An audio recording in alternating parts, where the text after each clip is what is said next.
Today, I'm talking with TJ Newell, a friend of mine and actually the designer of the logos for my brands. He's a dad of four who's facing a tough decision that many parent entrepreneurs dream of having, but it's tougher than you might think. See, TJ runs Mocky, a profitable design agency making four figures a month and just working 3 hours a day before his full-time job. He's got 5 strong clients, good margins, and the opportunity to scale the agency if he wants to.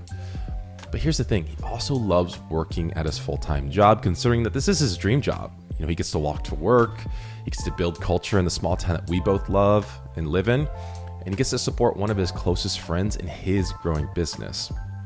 So the question he was asking is, do I scale the profitable side hustle that could replace my income? Do I kill it and double down to my full-time job that feeds my soul, even if it means leaving money on the table? Or if I scale it, how do I scale it without taking more time away from what I'm doing right now? You see, this isn't just about money versus passion. It's about what fulfillment actually looks like as a parent entrepreneur. And more importantly, how do you gain clarity around these forks in the road when you experience them? Enjoy. All right, man. So what's the question you had that you sent me the other day? Well, there's been some thought since I asked the question. So I'll try to recall what I asked, but then also bring some fresh thought. Okay. So you know a bit of my story and just where I'm at with the business and all the other things that I have going on currently.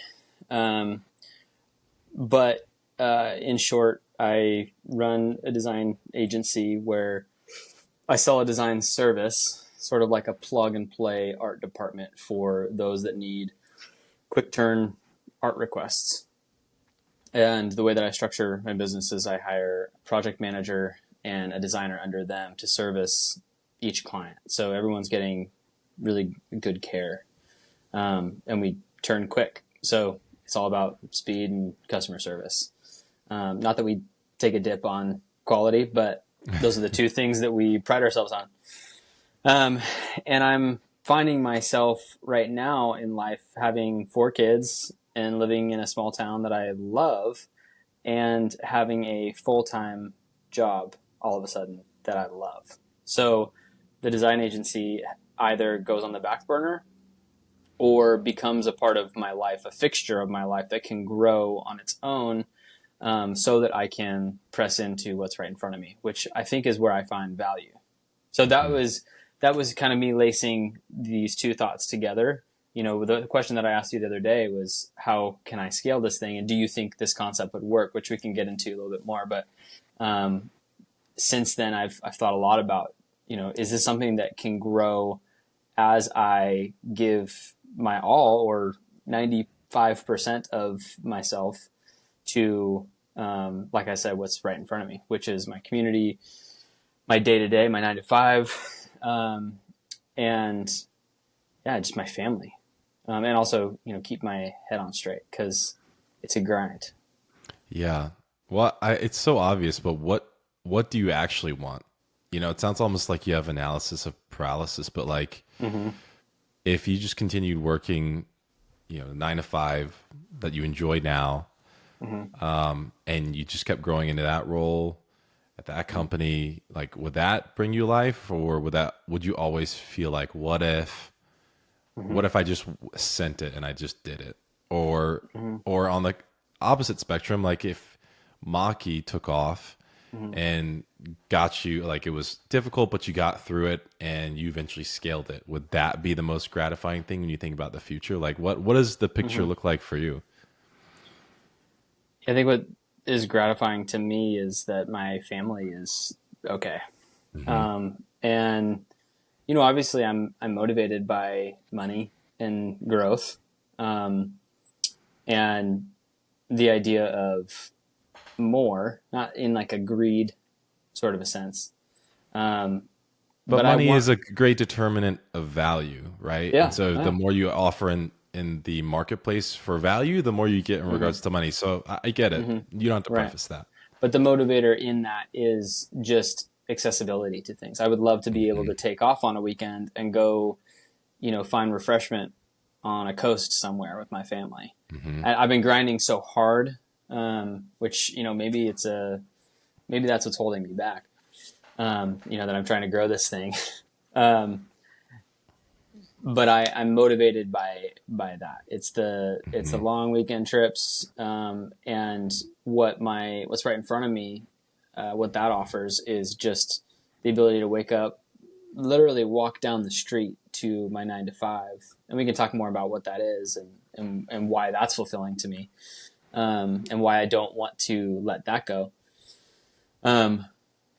But that's really fulfilling for me to just be a fixture of our community and know that I get to see my kids every day. So it might be a matter of wanting, what's the analogy? Like having your cake and eating it too. I want Yeah. I want it all. I think I've had this epiphany recently that if I push a little bit harder and I give away some of my day to day with Mocky, that Mocky can sort of grow itself. And if I build a good team under me, like good dudes and gals who care about people, as my project manager, if I'm taking a smaller piece of the pie, that piece can be added to, and Mm-hmm. bit by bit, it can start to really become something. And so that's my hope. And I think if I'm gonna drive it home, I think my question was to you is do you think that's possible with my limited amount of time right now? And or do you think I need to let one of these things go? Yeah. Well, let's talk about the state of the business then, and Mm-hmm. kind of paint the picture. Like, where are you at now? Since I know you've been going at this for on the side burner for what, like a year now? Uh-huh. Yeah, it's been just over a year. Okay.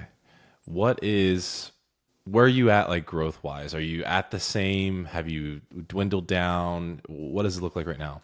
Mm-hmm. Yeah, so I took a big leap in the last 6 months and added. I'm at 5 clients that are strong clients right now. Mm-hmm. But that with my current capacity, which is 3 hours a day. So the Mm-hmm. way that my day looks is 6 a.m. to 9 a.m. I'm working Mocky and I'm pushing Mm-hmm. hard, and then throughout the day, I'm full time at my 9 to 5, and I'm giving my all to that, which I have felt hard pressed on. I'm committed. It's not. I'm not splitting my brain between Mocky and this job.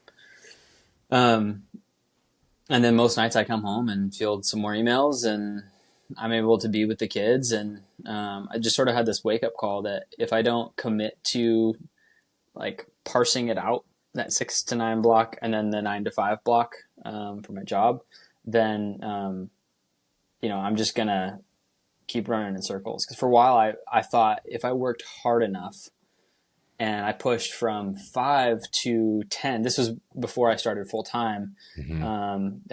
At my gig, I was pushing from 5 to 10, and thought I could just grow it, and then it would just do its own thing. It would just take off, and Mm-hmm. maybe my job turns into something more. Um, and I was just exhausting myself. And so the wake up call was commit to smaller chunks, even that if that means letting some art requests fall through the cracks to tomorrow. These are things that, yes, I pride myself on customer service and speed, but that was the point that I hired a full time designer. So Yeah. seeing those things coming together and seeing what it meant to me to have my time back, and truly just the headspace to know that work was being done when I wasn't working, Yeah. that changed everything for me. Right. And that even though I'm still at this 5 client mark, where my brain is why can't that be 20 clients? Why can't I do what I'm doing currently, where I'm the project manager for these 5 clients, checking Mm-hmm. in the morning, and someone's doing the design work for me, who I trust, I've trained, and the work is not earth shattering work. Not to paint a bad picture about the job that I'm prideful of. Like I love Mm-hmm. what we do. I love what we put out. But this is the service that we're giving to someone is a polished service. We're giving them something that they would either be paying a nephew too little and having to struggle to get what they need, or they'd be paying an agency more. So we kind of fit that gray area. And I know I'm now talking in circles. I don't even remember the original question, but No, you're good. I mean, this is all relevant information. So I think we're getting closer and closer to, I think, having the full picture to know what makes the most sense. So let's talk about those 6 months, because it sounds like for 6 months, you're like, before you went full time with Bradley Mountain, you were like, I'm going 6 months into like giving everything I can to scaling this. Like, what happened? Did you just feel like you're spinning your wheels and just couldn't get enough clients going? The client acquisition was just too sporadic. Like, what happened over those 6 months? I hit a point where request volume was my capacity. So I could complete all the requests. I could project manage well enough to make sure that my designer hit all of those requests for those 5 clients. But I could do nothing more. So I couldn't do any sort of lead sourcing. I couldn't go out and do any sort of business development. So if you did have the time, I guess, the important question would be around that would be if your biggest point of constraint was fulfilling the service, if you had that fulfilled, on more on autopilot, would you be able to scale it more from what you've experienced? Do you feel like you're confident, like, yes, I could find more salespeople. It's been easy for me to get new clients. Yes. Okay. So and what's the biggest constraint around the fulfillment? Like, because it sounds like you have a full-time designer now. Is that what changes once you brought that person on? Just buying that time back? Yeah, getting that time back. Now you can like truly fully trust them to like run with it, or is it still like, I need to act like a middleman, then I get them over here, so I'm still spending a good amount of time? Or no, you said you're spending 3 hours a day for 5 clients right now, right? Okay. Yeah. Yeah. How much is that worth? If you don't mind, like me asking, like, what's the average customer? What's the average revenue cost? It's tough. Each client is different. Average, I would say, is what I'm bringing in. Yeah, top line revenue. Let's call it $850 a month. Okay. But I've got one client that's 600, another one $2,000. Right. So if you were to average it out and say, like, on average, if I were to get more, it'd be like $800 a month. Right. And then what's your cost of fulfillment for your designer overseas to fulfill the service off $850? $400. Okay, so you're like 50% margin. That's great. That's actually fantastic. Yeah. Yeah. Okay, so let me make sure I get this straight. So you're fulfilling it on your own. You're hitting your max capacity for a while, and you just like cranked it for 6 months. You could find more clients if you needed to, but what really changed was once you brought on a designer, it's like you've been able to really be able to go full time and still keep this thing on the back burner, right? And so now you're at the point of like, I really actually enjoy my full time. Do I put more into this? If so, how? Do I just let it grow organically? That's kind of where you feel is just you're kind of at that fork in the road of what do I give more attention to? Yeah. Yeah. And I think in asking you that question a couple weeks back, I think in my mind, I know the answer. I think I know my next step. And so whether subconsciously I was just asking for approval from you, which probably is what I was doing. I think the next step is deploying a sales team. And I've always had a negative connotation on sales. No offense to you. That's how you grow businesses. Yeah. And so I've already started conversations with a couple dudes locally, and then back in Portland, where I'm from, who the focus to me has to be on solid relationship builders. Because they're not just project managers, they're not salesmen, they're developing relationships. Because I'm finding that this industry is all about trust. And I say industry, it's open to whoever needs art services, but I'm finding a lane within kind of industry specific job, blue collar, a lot of product based companies, a lot of promo companies that need logos slapped on things. Yeah. They're providing artwork. It's like layup kind of requests that they don't have time to do. It's quick turn marketing materials and everything in between. So I think I understand what my next step is. It's now just, okay, do it. And so the next step that you feel is then you have fulfillment kind of handled on the operations side. Now it's just getting the top of funnel of client acquisition taken care of, right? Is what you're saying. So I do want to zoom in on that a little bit. What's your like total addressable market? Like how many people do you think there are in those situations? Because you work specifically with not the managers necessarily, but the salespeople directly, right? Who have the relationships with the clients. Is that right? Yeah, there's a lot of room within that to infiltrate from within through sales teams to sort of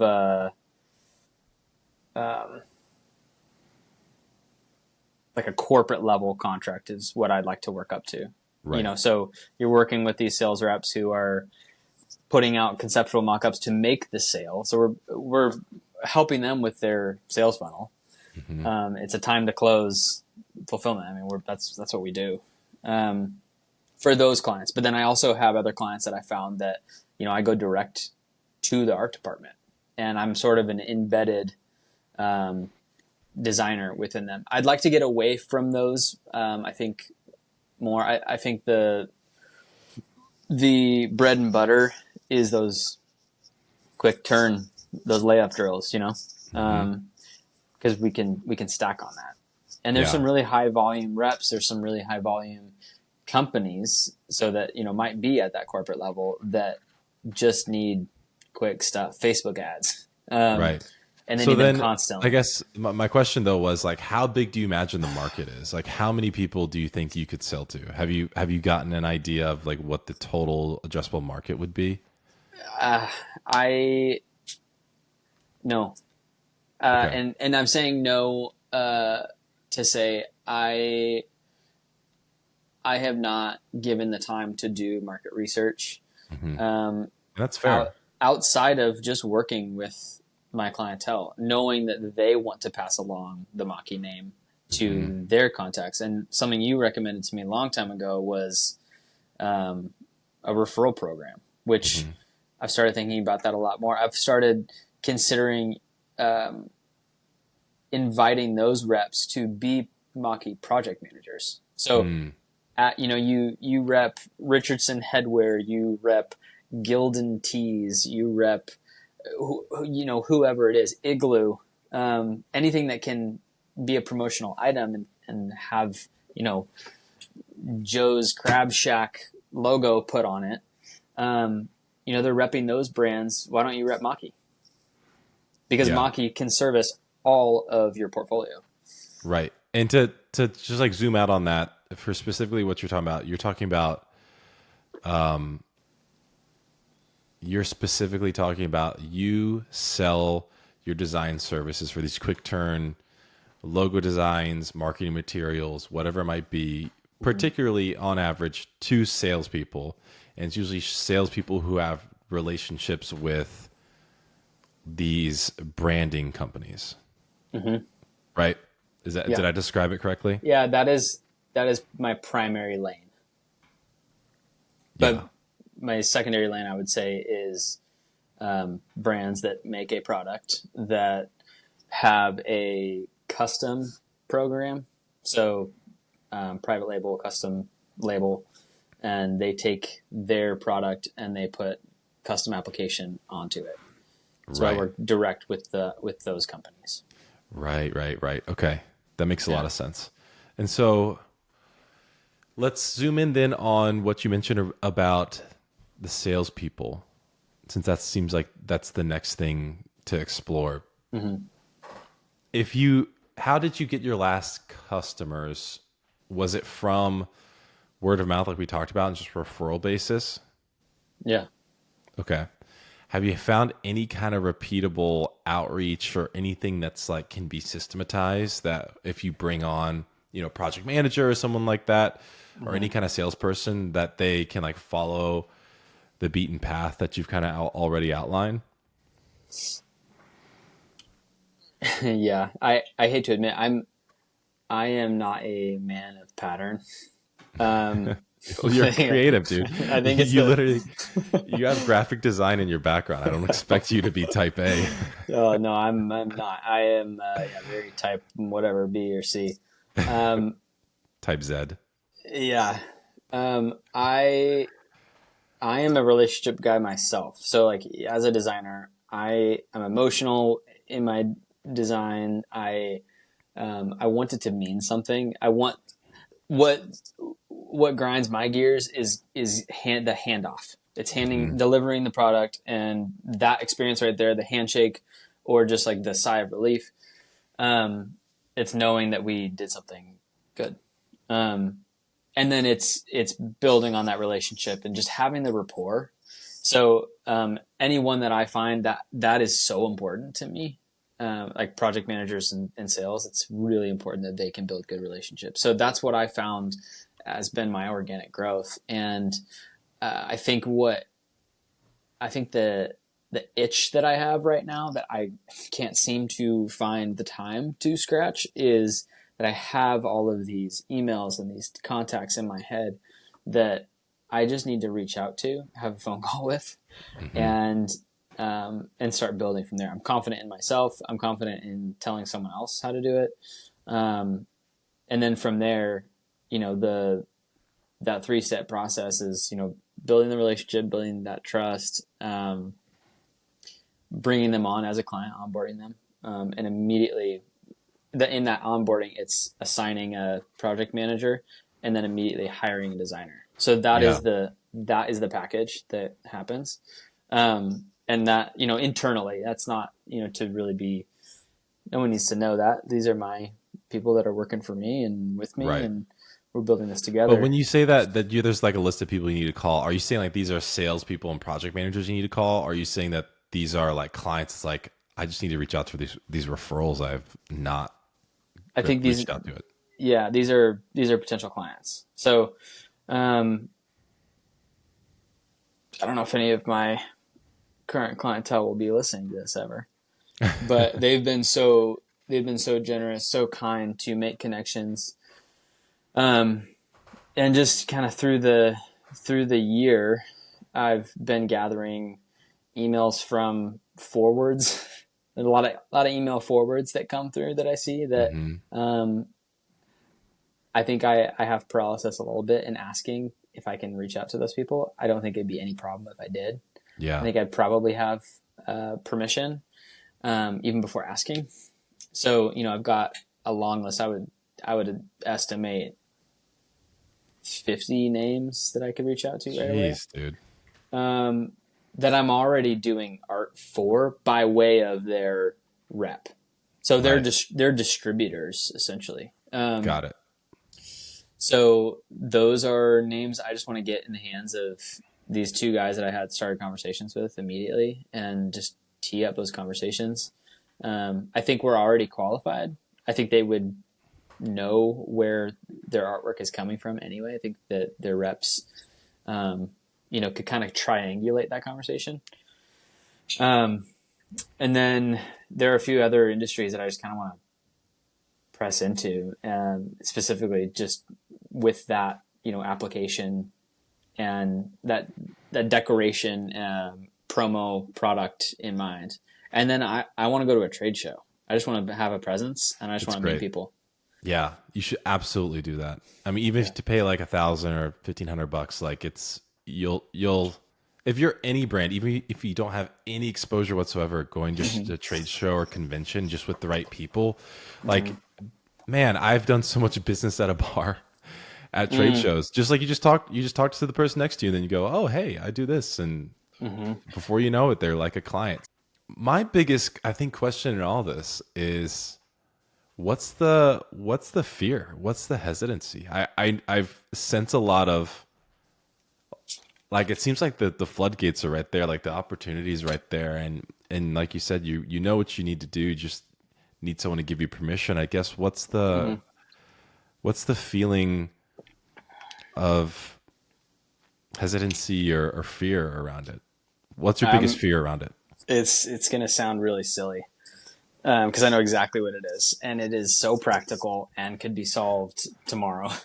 Um, it is that I need to hand off one client that I've allowed myself to be tied up in on an art side. Oh my Um, gosh. Wait, TJ, is this the same person you talked about like a year ago?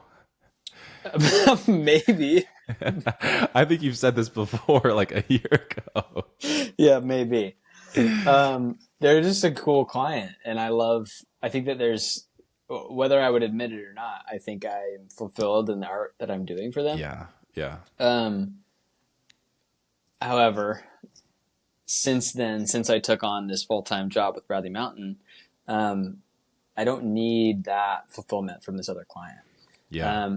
And so I think I'm looking for my open window to jump out of, truly. Hmm. And since you and I chatted, or since I sent you that message a couple weeks ago, um, I was reached out to by an old friend of mine from California who's a designer who was just kind of poking around looking for work. And so I have fed him a couple projects from this client just to kind of get his feet wet and have him understand their brand. And he's been crushing. So, I mean, truly, I could hand off everything tomorrow to him. I think Hmm. there's that fear in me, which is it comes from historically being in that constant cycle of like financial tightness. And so, well, if I give away that client, they're my biggest client. And Hmm. so if I give away that responsibility and I lose, half or more than half of what I'm making with them to hire someone else, then what? Like, I'm not going to be able to find someone to fill that gap, which I know I just explained to you how I was going to. And I just told you that I need time. So that's exactly what it is. Got it. Well, the exciting thing is, man, again, you have the path in front of you. Like, I think if you actually give this a concerted effort and do the work you know you need to do, which is oftentimes what we all experience. I mean, I'm just doing the math of, let's say you have, like you said, 50 clients, which, by the way, Mm-hmm. referrals really close. Like, the average close rate of any person that you talk to who has maybe a potential interest in your thing or your service, that's usually 20% on Uh-huh. average across the board of all industries for closing clients from a sales perspective. Usually referrals are like 50 to 70%. When you get a referral that it closes like three times the amount, it's Uh-huh. huge. That's why referrals are so great. But let's say that even of those 50 people, it's not 50% of them close, which would be Mm-hmm. 25. Let's say it's just the average of 10 people, so 20%, so 10 people, and they each do, yeah, like $850. I mean, you'd be doing five figures a month at that point. Mm-hmm. And then you could, again, either hire out for more fulfillment. Mm-hmm. I think the only thing I would pause the brakes on, and it may take the wind out of your sail, but it's because I've experienced this too, and I've seen this in the startup capacity too, in my background with working with startups. It's so easy to want to shove off sales as a founder as soon as possible, especially Mm-hmm. for those who are creative or don't have a sales background. But I would own as much of the sales as you can until you really, really have a repeatable system for sales and marketing. Hmm. where then it's like it's so clear that you can just write it down on a one page paper. This is how we at Mocky do sales and marketing and client acquisition, and you just hand that over to them. But if you just kind of hire somebody, which I did this when I first started Go to Market Bot before it was Pilot West Studios, like our position was weak. I didn't really know what I was doing. I was just feeling it out. I knew I was going after a problem, but then I hired someone in Pakistan to like crank through hundreds of calls a day towards our ICP. And we just spun our wheels for half a year. And thankfully it was cheap enough to where it didn't hurt me that bad. And the person tried really hard and we kept iterating and iterating and iterating. But it was such a big mistake. I should have owned that from the very beginning. I should have had the conversations. Because there's all those little nuances in sales that you pick up on. You say one thing and you get their attention, or you say one thing and then, it doesn't really work. It's like those little iterations that you're able to pick up as a founder is so vital to understanding, like, how do I need to iterate on my marketing? What else do I need to say? Or maybe what is something else I can add to my offer that people really appreciate that has been brought up before? It's like all those little tiny little conversations and little intangible things that happen throughout a sales cycle are like so valuable at the beginning that it makes it creating a repeatable process way easier later on when you do bring someone on to run that fulfillment on the marketing and sales side. Yeah. And it sounds like you don't even need them.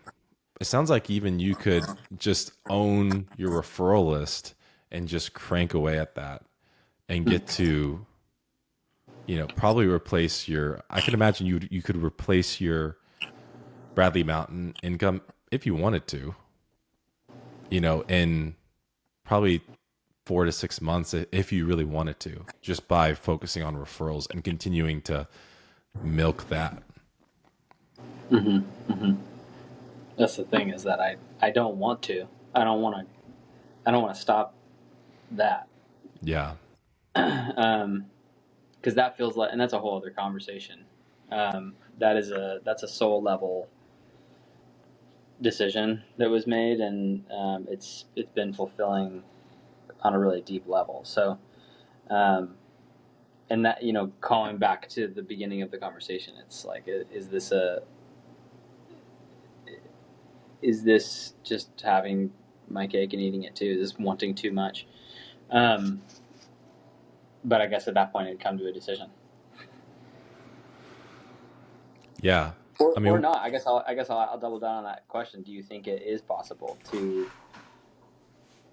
if all I was doing, if the model was I was sales and I did pursue project managers to where I made the sale and I onboarded the client in those 3 hours of my day, I could bite off, 3 meetings a morning, 2 meetings a morning, maybe that's more realistic, and assign a project manager and designer and have that run underneath me. Could I continue that? I'd say yes. And run a good business. I think, yeah. In fact, what I talk about on this channel is I think constraints create the best businesses. And so I think being constrained as a parent, husband, and a full-time employee actually forces you to create more sustainable businesses that aren't completely reliant on you. Because like if you were on your own, like you could just, if you didn't have a full-time job, like you could just run this on the seat of your pants for a while and make decent money and be the designer and be the salesperson and like do everything. Yeah. But it's just not fun. It's just not repeatable. But for you having this on the side, like you could absolutely keep running this. You just have to really get granular on what does fulfillment look like? What does good look like? And like onboarding process, just like with what we did with Adam did with the systematizing of, the Trello board and all that, like just getting really granular on how designers get the requests, how you onboard, how do they fulfill, and then just making sure that you have enough visibility to make sure everything's chugging along. And the last point I'd say beyond fulfillment is just make sure it's worth your time. If you're only making a few $1,000, it's like, it's always going to be kind of a nuisance. But if it's making you a cool 5, 6, 7, 10K, and you're able to just continue as it, gains more momentum, hire people to delegate things out as you get more capital. Like that's kind of a win-win situation. You know what I mean? And then if things ever turn sour with your full-time employment, or you wanted to go do something else and just like it got boring for any reason, not that I'm saying it would necessarily, but just like in the worst case scenario, Mhm. you got something you can hop over to and scale indefinitely. Like that's the best parachute you can have, is like when you don't need a business, you got one that's working. Mhm. But you also don't want to kill yourself in the meantime. Right. Yeah. Yeah. What do you feel about that statement? Do you feel like it's true for you, or do you feel like it would overwhelm your life too quickly? No, it's funny whenever I explain to someone what my day to day looks like, I think they get a little overwhelmed, which is it always tickles me because a year ago when I was just doing Mocky, you can imagine my income just on what I'm currently making with Mocky. It's not enough to Hmm. sustain a family of 6 people. Yeah, right. Um, and so now I'm up to my eyeballs in work, and it's all fulfilling. Keyword fulfilling. I've said that about 100 times tonight. Um, You're suffering from success. oh, man, I have too much good going on in my life. That's a blessing, Um, man. That's a huge I blessing. I do I do feel really really blessed, and I listening to other podcasts about business growth and entrepreneurship. Like I hear people talk about how they got to where they were at, and they kind of fast forward through all of the shit. I'm in and out of the shit constantly, so it's Yeah. not pretty. Yeah. Um, but I'll have these moments. Like last night, I had this moment before I went to bed where I just thought, like, is this really what I get to do? This is great. Yeah. I get to wait. I get to wake up tomorrow and do something that I love to start the day, which is relationship building and turning good art. Um, and then I get to clock in for a job that I feel like I was designed for, and support one of my closest friends growing this business that it's scaling like crazy. I mean, it's booming right now, and Hmm. I get to be a part of that, and I get to build culture in the city that I love. Yeah. Um, so I think with Maki, what I'm striving for, which is even crazy to say, is I'm striving for like the most successful side hustle. Yeah. If that's what it was, and that's what it could always be, and it could be a side hustle that makes me more than my 9 to 5, I think I would allow that. Yeah. I don't think if it tipped the scale, I don't think I would jump ship at my 9 to 5 because Hmm. I like the job so much. It does it.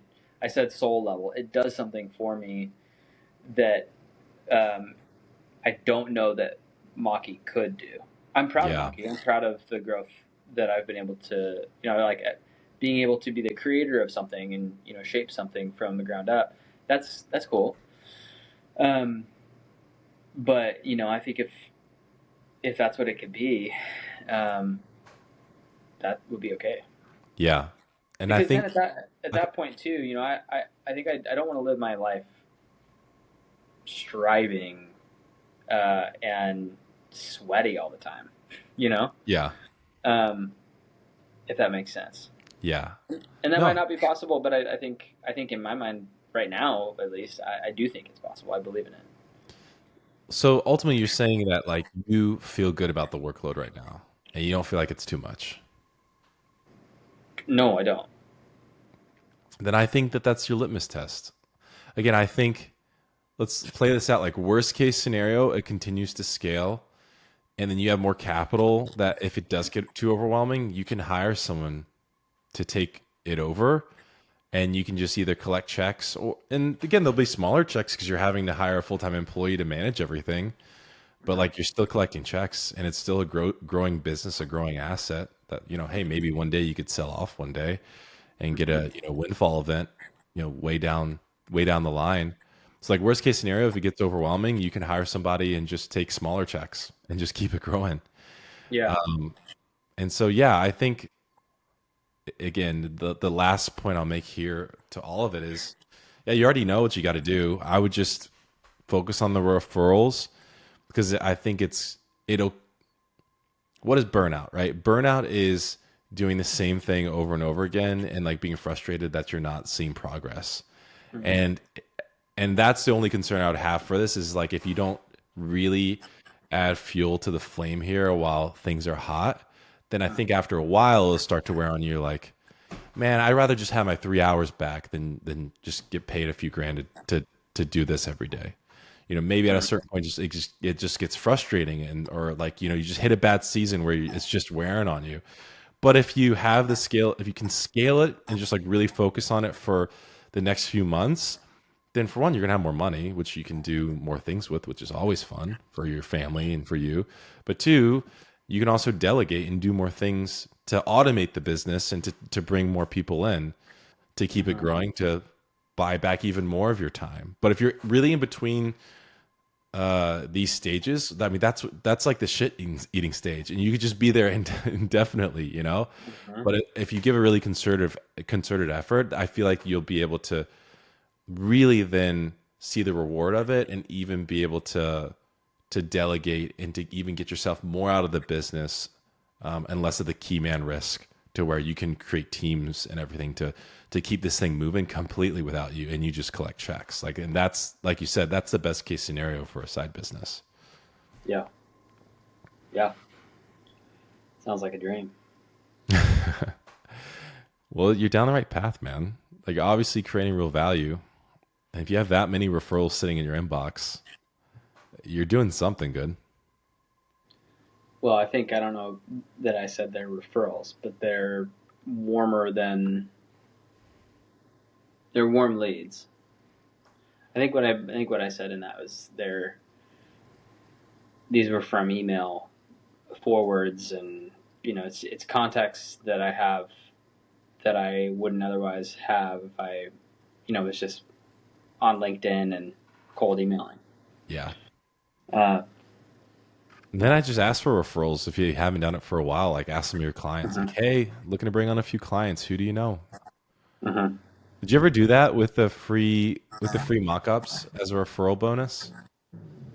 Yeah, I started down that path, but I think there was something missing from whether it was lack of heart on my end or maybe it just was buy-in and there needed more time needed to pass um, with the clients. And now that I've been on board with each of them for so long, I also, what, now I'm talking through it, I'm verbally processing here. I've noticed a shift in my attitude towards clientele. I wanted to do a really great job and give them the best art ever, Hmm. um, which took me away from that relationship piece. And when I kind of could cut the BS and just give them an end product that was good enough to get their job done, I think I started to notice that they prioritized speed. They Yeah. valued they valued customer service and speed. They wanted my communication, um, and so I started to give that. I was allowing perfect to be the enemy of good because I'm a designer, and that's what you do. You push for quality, and that's what I do in my 9 to 5. I Hmm. push for quality, and we get it right, and then we sell, and we go on to the next project, and so yeah, my it's that coming back to another thing that you said, just you know, good businesses are built under constraint. I think that's what you said, or restraint. Constraint. Yeah. Um, and that's sort of what happened. There's been these uh, like micro shifts along the way in Mocky. It's not at all what it was when I started, even down to just an attitude change. Hmm. So it's been fun to see, and I know there will be more of it. So yeah, we'll see. Sweet, man. Well, thanks for sharing.